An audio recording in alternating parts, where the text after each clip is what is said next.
السلام علیکم ورحمۃ اللہ وبرکاتہ۔ اللہ تعالیٰ آپ سب کو ایمان اور صحت کی بہترین حالتوں میں رکھے۔ آج ہم نے عقیدہ سٹارٹ کرنا تھا اور استاد نکہت ہاشمی نے بہت پیارے انداز، بہت خوبصورت انداز میں اپنی کتاب ایمان کے راستے میں اس کو بیان کیا ہے۔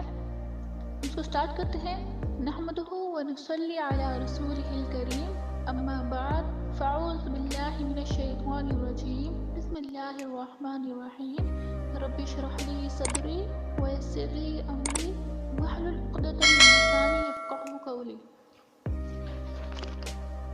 اس کائنات کو جو بھی گہری نظر سے دیکھتا ہے اسے ایک یقینی احساس ہوتا ہے کہ یہاں کوئی اور ہے جو سب سے بڑا ہے۔ وہ براہ راست ہماری آنکھوں کو دکھائی نہیں دیتا مگر اپنی نشانیوں کے ذریعے یقیناً دکھائی دیتا ہے۔ اس دنیا میں انسان کے لیے سب سے اہم بات یہ ہے کہ وہ اپنے پاس اللہ تعالیٰ کی موجودگی کو محسوس کر لے۔ اللہ تعالیٰ نے جو کچھ پیدا کیا ہے وہ اتنا حیرت انگیز ہے کہ اسے دیکھ کر، اس پر توجہ دے کر انسان خالق کی صنائی میں ڈوب جائے، تخلیق میں خالق کا چہرہ دیکھ لے۔ مگر ہمارے ارد گرد کی دنیا کو ہم بچپن سے دیکھتے دیکھتے اس کے عادی ہو جاتے ہیں۔ اس دنیا سے اتنے ہم مانوس ہو جاتے ہیں کہ ہمیں اس کے انوکھے پن کا احساس نہیں ہوتا۔ اصل بات یہ ہے کہ ہم دنیا کو حیرت کی نظر سے دیکھ ہی نہیں پاتے۔ اگر ہم غور و فکر کریں، توجہ دیں تو اللہ تعالیٰ کی موجودگی کو محسوس کر سکتے ہیں۔ سورج کی کرنوں میں، ہرے بھرے درختوں میں، ہواؤں کی لطافت میں، لیکن شرط یہ ہے کہ دیکھنے والی نگاہ حاصل ہو جائے۔ دنیا میں انسان کا سب سے بڑا کام ہی یہ ہے کہ اپنے پاس اپنے خالق کی موجودگی کو محسوس کر لیں۔ اللہ تعالیٰ کی موجودگی کو پا لینے کا دوسرا نام ایمان ہے۔ اللہ تعالیٰ پر ایمان یہ ہے کہ انسان اپنے خالق کی عظمتوں میں ڈوب جائے، وہ دنیا میں رہتے ہوئے اپنے پیدا کرنے والے تک پہنچ جائے۔ کسی انسان کے لیے ایمان اس کی زندگی کا سب سے بڑا تجربہ ہے۔ اللہ تعالیٰ پر ایمان لانا سادہ واقعہ نہیں ہے، یہ انسانی نفسیات میں پیش آنے والا سب سے بڑا واقعہ ہے۔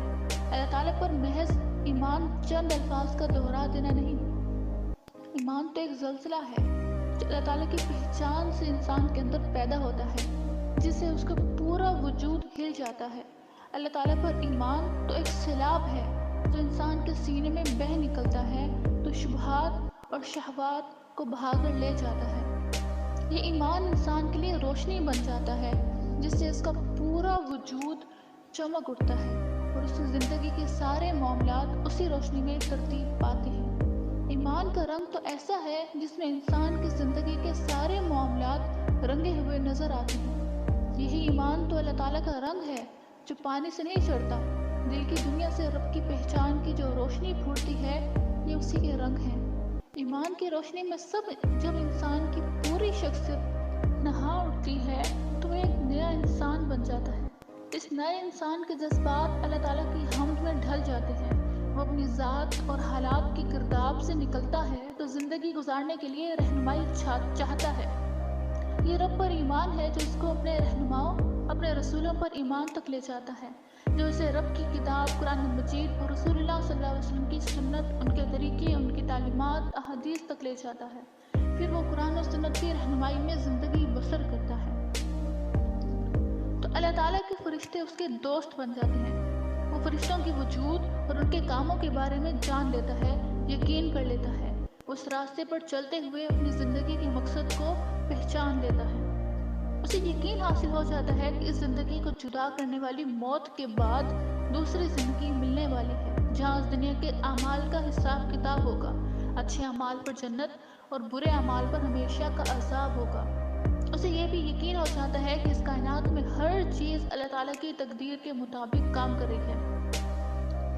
زندگی کا یہ سفر اعتماد اور یقین کی بنیاد پر ہی طے ہو سکتا ہے۔ انسان اپنی فطرت کے لحاظ سے ہمیشہ سہارا چاہتا ہے، یعنی کوئی ایسی ہستی جو اس کی کمیوں کو پورا کر دے، جو اس کے لیے اعتماد اور یقین کی بنیاد ہو۔ کسی کو اس حیثیت سے اپنی زندگی میں شامل کرنا، اسے معبود بنانا ہے۔ یہ انسان کی فطری طلب ہے۔ یہ طلب جب پوری ہوتی ہے تو انسان کی محبت اور عقیدت کے جذبات معبود کے لیے خاص ہو جاتے ہیں۔ انسان جب اللہ تعالیٰ جیسی عظیم اور باکمال ہستی کو پا لیتا ہے تو اس کی خدمت میں محبت کا نذرانہ پیش کرتا ہے۔ یہ محبت انسان کی فطرت کا تقاضا ہے، لیکن انسان تب ہی اپنے معبود سے شدید محبت کر سکتا ہے جب وہ اسے اس کے جلال و کمال کے ساتھ پا لیتا ہے۔ دنیا میں انسان نے خود کو اس قدر مشغول کر رکھا ہے کہ اس کی توجہ خدا کی طرف نہیں جاتی۔ وہ اپنی ذات میں، اپنی بنائی ہوئی مصنوعات میں اس قدر الجھ گیا ہے کہ اسے رب کی مصنوعات نظر ہی نہیں آتی۔ وہ اپنے کارناموں میں ایسے گم ہو گیا ہے کہ اسے رب کے کمالات نظر ہی نہیں آتے۔ یعنی انسان کی محرومی ہے۔ اس دنیا میں سب سے بڑا محروم وہ ہے جو اپنے رب کو نہ پائے یا پا کر بچھڑ جائے، اور جو دنیا میں رب سے محروم رہے وہ آخرت میں کیسے پا سکتا ہے؟ یہ دنیا امتحان کی دنیا ہے۔ اس دنیا میں ہر طرح کے لوگوں کو رہنے سہنے کے مواقع ملے ہوئے ہیں۔ آخرت میں عزت کا مقام جنت وہ لوگ پائیں گے جو دنیا میں اپنے رب کی بڑائی میں جئیں گے۔ جو لوگ اپنی بڑائی میں یا کسی دوسرے کی بڑائی میں جئیں گے وہ ذلت کے مقام جہنم میں پہنچا دیے جائیں گے۔ اس لیے لازم ہے کہ اس دنیا میں رہتے ہوئے اپنے آپ کو پالیں۔ اللہ تعالیٰ کی ذات پر ایمان سے سوچ نئے رخ پر چلنے لگے، عمل بدل جائے گا، پھر اللہ تعالیٰ کے سوا کسی اور کی ذات، کسی اور کی بات بڑی نہیں رہے گی۔ یہی اصل زندگی ہے۔ ایمان یہی ہے کہ اللہ تعالیٰ سب سے بڑا ہے، اس کی طاقت سب سے بڑی ہے، سارے فیصلے اسی کے ہاتھ میں ہیں۔ جس شخص کو یہ یقین حاصل ہو جائے وہ اپنے ہر عمل کے بارے میں سوچنے لگتا ہے کہ اللہ تعالیٰ کی عدالت میں مجھے اس کا ذمہ دار نہ ٹھہرا دیا جائے۔ اپنے آپ کو بچانے کے لیے وہ لوگوں سے معاملہ کرتے ہوئے محتاط ہو جاتا ہے۔ وہ انہیں حق سے زیادہ دیتا ہے اور فیاض ہو جاتا ہے۔ اس کے ارد گرد کوئی کسی شخص کو ستاتا ہے تو وہ ڈر جاتا ہے کہ اگر میرے رب نے مجھے یہ کہا کہ تم نے جو ماحول بنایا ہے اس کی وجہ سے یہ سب کچھ ممکن ہوا، وہ سوچتا ہے کہ میں اپنے رب کے حضور کیسے اپنے آپ کو بری ذمہ ثابت کروں گا۔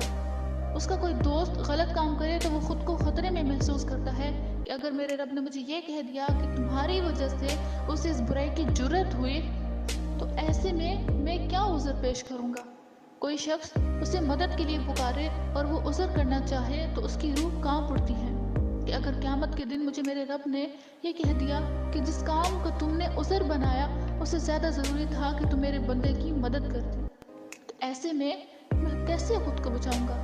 اسے یہ احساس بے چین کر دیتا ہے کہ اگر میں نے اپنے منہ سے ایسی آواز نکالی جس کی اجازت مجھے میرے رب نے نہیں دی، یا ایسی چیزوں کو رزق بنا لیا جس سے میرے مالک نے مجھے روک رکھا ہے، کہ میں نے ایسا راستہ اختیار کیا ہے جس کے بارے میں میرے پیدا کرنے والے نے لکھ دیا ہے جہاں سے گزرنا منع ہے۔ وہ سوچتا ہے کہ اگر کل مجھے میرے ان اعمال پر باغی قرار دے دیا گیا تو میں اپنے آپ کو کیسے بچاؤں گا۔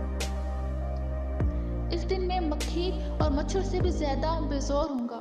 یہ احساس اس کو تڑپاتا ہے اور وہ اپنے طرز عمل کو درست کر لیتا ہے۔ یہ راستہ ایمان کا راستہ ہے۔